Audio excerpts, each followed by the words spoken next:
Καλησπέρα και πάλι από την Ακρόπολη στην Αθήνα. Χτες πήγαμε με μία παρέα προσκεκλημένη του Νοέλ του Κούτλι, μια πολύ καλή παρέα, να δούμε την Οδύσσεια του Νόλαν. Δεν θα σας πω πολλά πράγματα για την ταινία, σε περίπτωση που κάποιος θέλει να τη δει. Για μένα η εντύπωση που αποκόμισα είναι ότι είναι σαν να είναι σειραφή 3-4 επεισοδίων του Netflix, με πολύ παρόμοια νοοτροπία με το Netflix. Εντάξει, αξίζει κανείς να το δει για να διαμορφώσει τη δική του άποψη και βέβαια είναι σημαντικό αυτό που λέμε βρίζε μοσοθές αρκεί να λέει σωστά το όνομά μου. Δηλαδή το γεγονός ότι έχει δημιουργηθεί τόσο ντόρο σίγουρα θα παρακινήσει πολύ κόσμο να ξαναδιαβάσει τα αρχαία αυτά έπι. Θέλω όμως να σταματήσω σε κάτι που βρήκα πάρα πολύ σημαντικό σημειολογικά. Η ταινία δεν ξεκινάει με τίτλους γράφοντας, ας πούμε, Οδύσσεια, αλλά οι τίτλοι πέφτουν στο τέλος. Και αυτό δεν νομίζω ότι είναι τυχαίο, γιατί ο σκηνοθέτης επιλέγει στο τέλος της ταινίας να βάλει τον πρωταγωνιστή, τον Οδυσσέα, να επαναλάβει αυτό που λέω το παραμυθάκι των σκοτεινών αιώνων της γραφής στο Αιγαίο. Δηλαδή μας λέει ο Οδυσσέας ότι κάπου εδώ εμείς ξεχνάμε να γράφουμε και από εδώ και πέρα τα έπι μόνο θα τραγουδιώνται, γιατί δεν μπορούν να γραφτούν, μέχρι να επανέλθει η γραφή μετά από πολλούς σκοτεινούς αιώνες στον ελληνικό κόσμο. Αυτό, όπως γνωρίζετε όσοι με παρακολουθείτε καιρό, είναι κάτι για το οποίο έχω επιχειρηματολογήσει επανειλημμένος, το έχω αντικρούσει όσο μπορώ, αλλά αισθάνομαι την ανάγκη να το αντικρούσω για μια ακόμη φορά με αφορμή αυτή την ταινία, για τον πολύ απλό λόγο ότι βρίσκω πάρα πολύ περίεργο ότι το Hollywood προσπαθεί να μας πείσει για ένα θέμα το οποίο ουσιαστικά είναι ένα θέμα που περιορίζεται, ας πούμε, στους ανθρώπους που έχουν ενδιαφέρον στην ιστορία της γραφής. Και επειδή τα τελευταία χρόνια όταν το Hollywood προσπαθεί να σε πείσει για κάτι σου βάζει ψήλους στα αυτιά, εμένα βέβαια δεν χρειάζεται να μου βάλει ψήλους στα αυτιά, γιατί είναι ένα ζήτημα για το οποίο έχω καταλήξει εδώ και αρκετό καιρό και θα ήθελα λίγο να σας επαναλάβω την άποψή μου για να καταλάβετε τι γίνεται.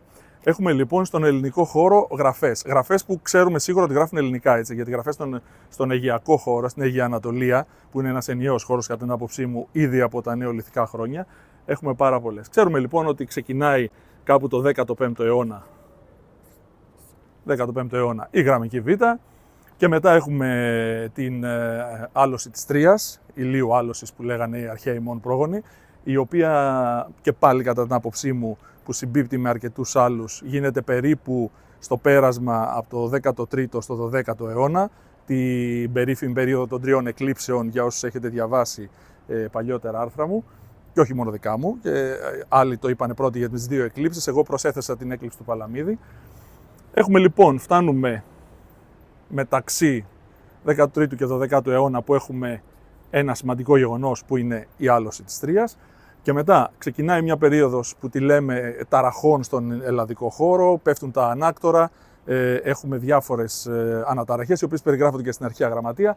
Έχουμε την υπομικηναϊκή περίοδο που φτάνει μέχρι τον 11ο αιώνα, οπότε κάποια στιγμή έχουμε τον 11ο αιώνα εδώ, και εδώ προφανώς σύμφωνα με την κρατούσα θεωρία, και επειδή δεν έχουμε άλλα ευρήματα σχετικά, κάπου εδώ λένε ότι ξεχάστηκε η γραμμική Β. Έχουμε λοιπόν από τον 15ο αιώνα μέχρι τον 11ο αιώνα.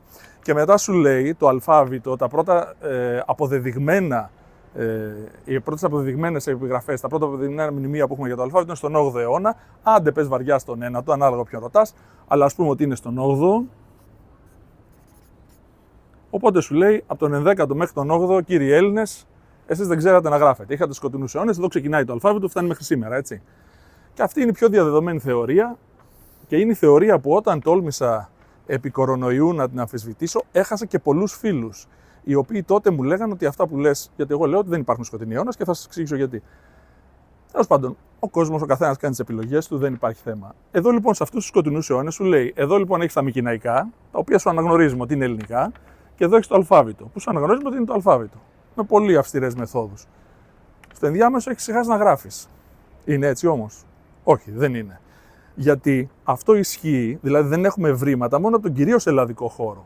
Στην Κύπρο όμως έχουμε ξεκάθαρα ευρήματα. Εδώ, στον 11ο αιώνα, ξεκινάει μία γραφή η οποία φτάνει μέχρι περίπου τον 3ο αιώνα και λέγεται Κυπριακό Συλλαβάριο.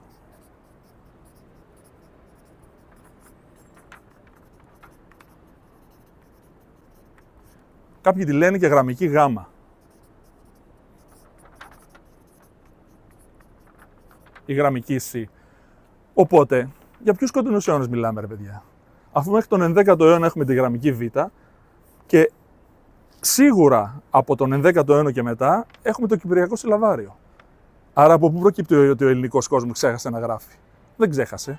Και αυτό είναι ένα παραμυθάκι, γιατί δεν θα μπορούσαν να μας πείσουν αλλιώς ότι οι Έλληνες και ιδιαίτερα οι Έλληνες εκείνης της εποχής, οι οποίοι ήταν πολύ πιο ζώρικοι από εμάς σήμερα, που οποιαδήποτε ξένη τάση τείνουμε να την υιοθετήσουμε και να την εφαρμόσουμε στην καθημερινότητά μας. Τότε τα πράγματα είναι λίγο διαφορετικά. Οι Έλληνες είχαν άλλο τσαγανό και άλλη, ας πούμε, διάθεση.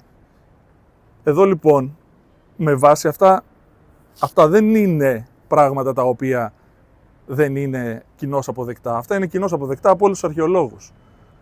Είναι textbook δηλαδή. Το γράφουν τα βιβλία. Εδώ λοιπόν έχουμε ξεκάθαρα ότι έχουμε από το 15ο αιώνα μέχρι σήμερα, συνεχόμενα, δεν έχει υπάρξει ούτε ένας αιώνας που η ελληνική γλώσσα να μην γράφεται σε κάποια μορφή. Και είτε πιστεύεις όπως εγώ ότι το αλφάβητο στην πραγματικότητα είναι η γραμμική δέλτα, είναι δηλαδή συνέχεια των γραμμικών γραφών στο Αιγαίο, δεν θες να το πιστέψεις. Γεια σου, με χαρά σου. Εδώ τα πράγματα είναι ξεκάθαρα. Από όταν πρωτογράφτηκε η γραμμική Β μέχρι σήμερα, δεν έχει υπάρξει ούτε μία γενιά που η ελληνική γλώσσα να μην γράφεται συνεχώς.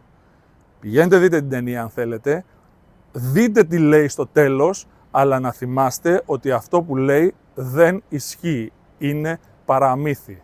Και να θυμάστε ότι είμαστε από καλή γενιά.